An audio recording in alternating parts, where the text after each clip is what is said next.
Buenos días, estimadas alumnas y alumnos del módulo 18. Me da mucho gusto estar nuevamente con ustedes. En este video vamos a revisar la actividad integradora 6, que seguramente les está costando un poco de trabajo por el tema que aborda. Vamos a tratar de contestar algunas de sus dudas en este video. En la secundaria posiblemente ustedes recuerden que vieron ecuaciones como la siguiente: x más 3 igual a 5. Esto se conoce como una ecuación algebraica y resolverla significa encontrar el valor de x que haga que eso sea una igualdad. En este caso creo que todos vemos que la solución es x igual a 2. También podemos tener una ecuación de segundo grado que tiene dos soluciones o raíces, o un sistema de dos ecuaciones con dos incógnitas, donde el valor de x y y debe ser encontrado para tener una igualdad en ambas ecuaciones. Una ecuación diferencial, por el contrario, no busca un número particular para que una expresión se me vuelva una igualdad. Ahora lo que buscamos es una función. En este caso me piden encontrar una función f de x que al derivarla y multiplicarla por 2 y luego le resto la función misma a ese producto, yo obtenga el valor de 5x. Entonces, siempre que yo tengo una expresión donde aparece la derivada de una función, estoy hablando de que tengo una ecuación diferencial. ¿Para qué sirven las ecuaciones diferenciales? Seguramente recuerdan en la secundaria haber visto la segunda ley de Newton escrita como F igual a m por a. Casi siempre ahí la usamos para calcular la fuerza. Si me dan la masa y me dan la aceleración, yo puedo calcular la fuerza. Sin embargo, la segunda ley de Newton realmente es una ecuación diferencial y no sirve tanto para calcular la fuerza, sino al contrario, a partir de conocer las fuerzas, poder encontrar una función x, que es la función de posesión de un cuerpo. Quiere decir que resolver esta ecuación significa resolver una ecuación diferencial de segundo orden. Tal vez ustedes se estén preguntando que la utilidad de las ecuaciones diferenciales nada tiene que ver con ustedes. Sin embargo, les tengo una sorpresa. Antes de 1994 se consideraba que el sistema solar era estable. Esto significa que ningún objeto iba a venir a estrellarse contra nosotros en este planeta Tierra. Sin embargo, una sonda espacial que viajaba cerca a Júpiter detectó el momento en que el cometa, hoy llamado Shoemaker, se impactó sobre la superficie de Júpiter. Eso prendió los focos y nos hizo ver que el sistema solar no es estable ni mucho menos, sino que frecuentemente objetos masivos se estrellan contra los planetas, incluidos la Tierra. Quiere decir que un buen día puede aparecer una gran roca ahí en el cielo estrellándose contra nosotros.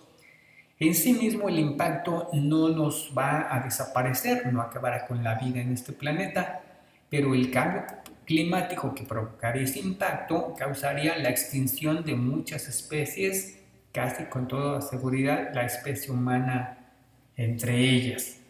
Por eso, actualmente en la NASA se dedica a una supercomputadora a hacer el seguimiento de los 10.000 objetos más masivos que giran alrededor del Sol.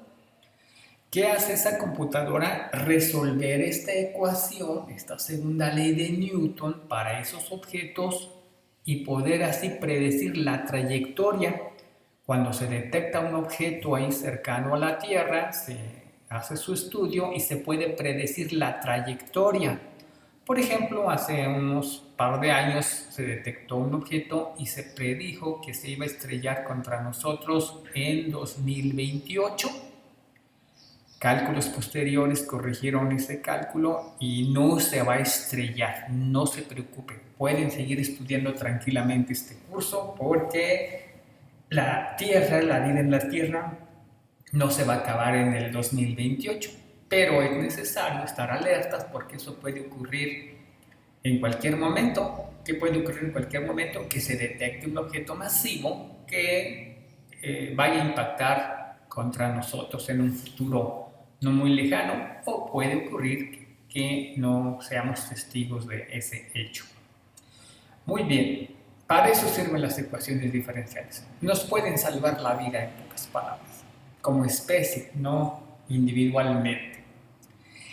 En esta actividad 6 nosotros vamos a revisar a las ecuaciones diferenciales, pero con un ejemplo menos catastrófico que el que acabamos de mencionar. Malthus quiso predecir el comportamiento de la población e hizo una hipótesis. Dijo Malthus: la variación de la población de un país respecto al tiempo es proporcional a la población misma. Traducido al lenguaje matemático sería lo siguiente: si P representa la población y T el tiempo, diría la derivada de la población respecto al tiempo es proporcional. La proporcionalidad se representa con la letra alfa del alfabeto griego a la población misma. Para yo tener una igualdad y no simplemente una proporción, se introduce una constante que en este momento se desconoce, pero que después te puede calcular una vez resuelta la ecuación diferencial. Observen, estimadas alumnas y alumnos, cómo una hipótesis nos lleva a una ecuación diferencial. Muchos fenómenos naturales y sociales se modelan mediante ecuaciones diferenciales. Esta es una de las ecuaciones diferenciales más sencillas y útiles con las que nos podemos encontrar. Lo que sigue es tratar de resolver esa ecuación diferencial, es decir, despejar la P de esta expresión, pero aquí la P no es despejarla como de una ecuación algebraica. Ahí hay que tener cuidado porque ahora P es una función. ¿Cómo se resuelve una ecuación diferencial? Bueno, en cursos de ingeniería existen cursos de ecuaciones diferenciales y ahí es donde se aprenden las técnicas. Aquí brevemente vamos a revisar cómo se resolvería esta ecuación diferencial, que es muy sencilla.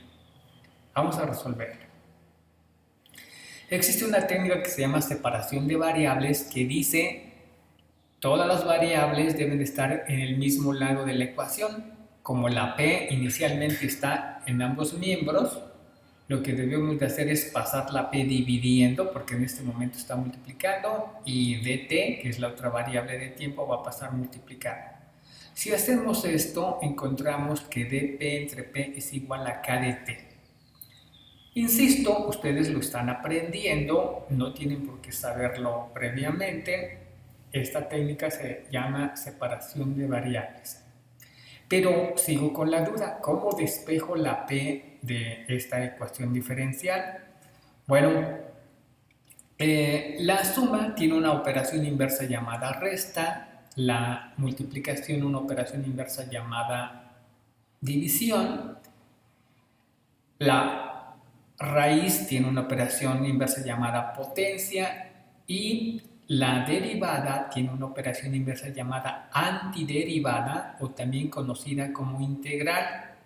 Si yo quiero resolver una ecuación donde me aparece la diferencial, debo de aplicar la operación inversa, en este caso aplicar la integral. El símbolo de integral es una S alargada. Si yo la aplico del lado izquierdo, la debo de aplicar del lado derecho para que no se me altere mi igualdad. En este momento, resolver mi ecuación diferencial implica resolver dos integrales, la del lado izquierdo de P entre P y la del lado derecho K de T. Una propiedad de las integrales es que las constantes salen fuera de la integral, por lo tanto, estas son las dos integrales que yo debo de resolver. Como en este momento no soy muy hábil en resolver integrales, voy a recurrir a una tabla de integrales. En internet hay muchísimas, aquí está una de ellas, y voy a buscar las dos integrales que yo necesito. La primera aparece inmediatamente en mi tabla, me dice la integral de dx es igual a x más c. El nombre de la variable no importa, se puede llamar x, y o z, lo importante es la expresión que me representa. Me dice la integral de dx y yo lo que tengo es la integral de dt. Me dicen que la solución es x más c, pues en mi caso sería t más c. A la C se le conoce como constante de integración y siempre debe de ir acompañando a la solución de la integral. Ya está mi primera integral resuelta. Si reviso mi tabla, aquí abajo está 1 entre x de x. Esto es lo mismo que tener dt entre p. ¿Sí? Estoy dividiendo la diferencial de p entre p, la diferencial de x entre x, y me dicen que eso es igual al logaritmo de la variable, en este caso de p, más la constante de integración c. Quiere decir que con esta información proporcionada por esta tabla de integrales, ya voy a poder resolver mi ecuación diferencial. Si yo regreso a mi problema que tengo y sustituyo estas dos integrales, encuentro lo siguiente. Logaritmo de p más constante 1 igual a k. Acuérdense que hay una constante fuera de la integral que multiplica a lo que resulte de la integral, que es t más c2. ¿Por qué ponemos C1 y C2? Porque cada integral tiene su propia constante de integración. Muy bien, aquí está la expresión. Si hacemos un poco de álgebra, en este momento multiplicamos la k por el paréntesis de la derecha, tenemos k por t, kt, más k por c2, kc2. Muy bien. Si ahora pasamos C1 del lado derecho, nos quedaría logaritmo de p igual a kt más k por c2 menos c2. Aquí observamos algo interesante. La k es una constante, la c2 es una constante. Si yo multiplico dos constantes, me queda una constante. Por ejemplo, 5 y 4, pues me da 20, que sigue siendo un número que no cambia. Menos otra constante, pues todo este producto y resta es una constante. Para no estar trabajando con tantos índices o variables, nosotros sustituimos estas tres constantes k por c2 menos c2 como la constante c. Aquí tenemos ya una forma simplificada de mi solución de la ecuación diferencial. Logaritmo de p es igual a kt más c. Pero ¿cómo despejo la p de esta expresión? Yo no puedo pasar ln dividiendo. Ln no es algo que multiplica la p, sino se llama función logaritmo de p es igual a kt más c. Bueno, esto es un tema de funciones. Todas las funciones tienen una inversa. La inversa de la función logaritmo, estimadas alumnos y alumnos, si no lo saben, no importa, lo van a aprender en este momento. Lo repito, la función inversa de la función logaritmo es la función exponencial. Si yo quiero despejar la p, tengo que aplicar la función inversa. Por lo tanto, voy a aplicar la función inversa a ambos lados de mi ecuación. Voy a poner e elevado al logaritmo de p, y acá tiene que ser e elevada a kt más c.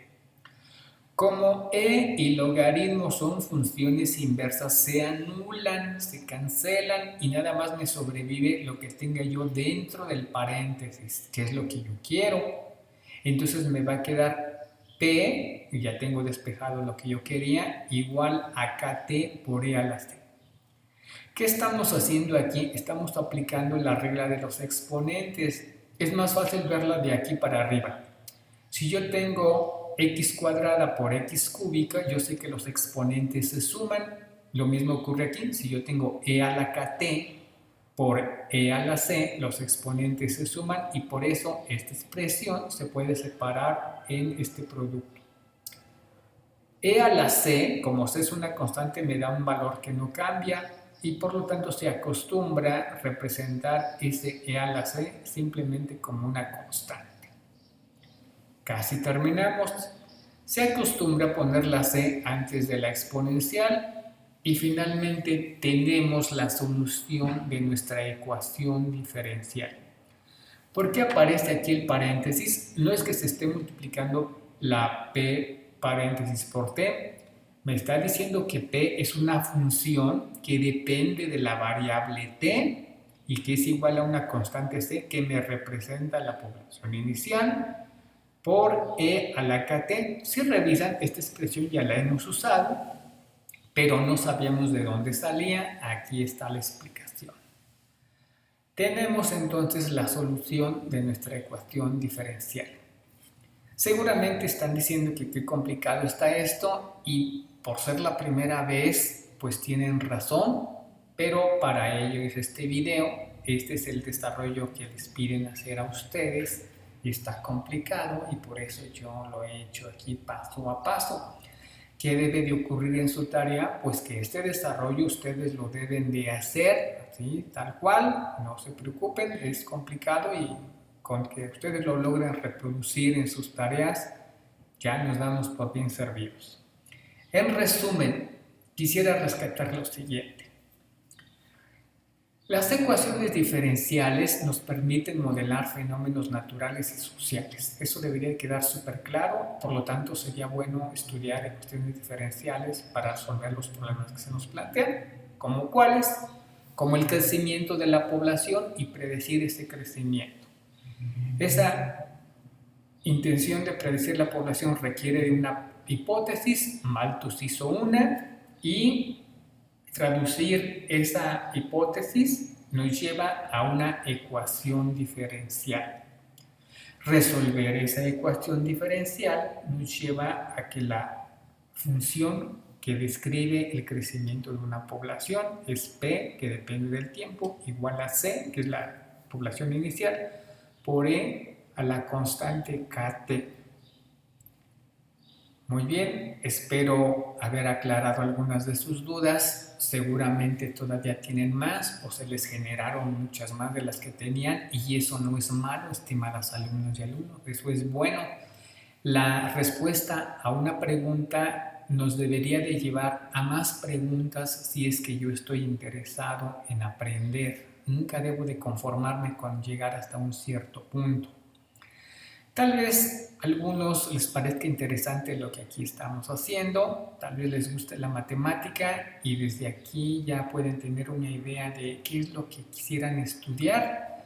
Por si no lo saben, la Universidad Abierta y a Distancia de México tiene la carrera de enseñanza de las matemáticas, entonces ustedes están muy cercanos a terminar su bachillerato y ya deben de estar pensando en qué van a seguir estudiando, porque ustedes deben de seguir estudiando cualquier carrera.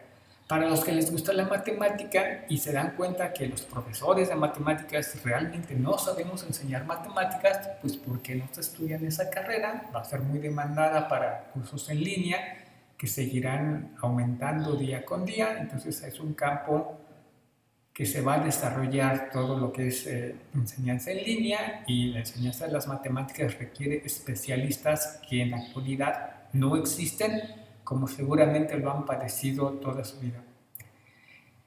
Nos vemos en el foro de Aprendiendo Cálculo, donde intentaré contestar todas sus dudas, estimadas alumnas y alumnos. Nos vemos en el próximo video.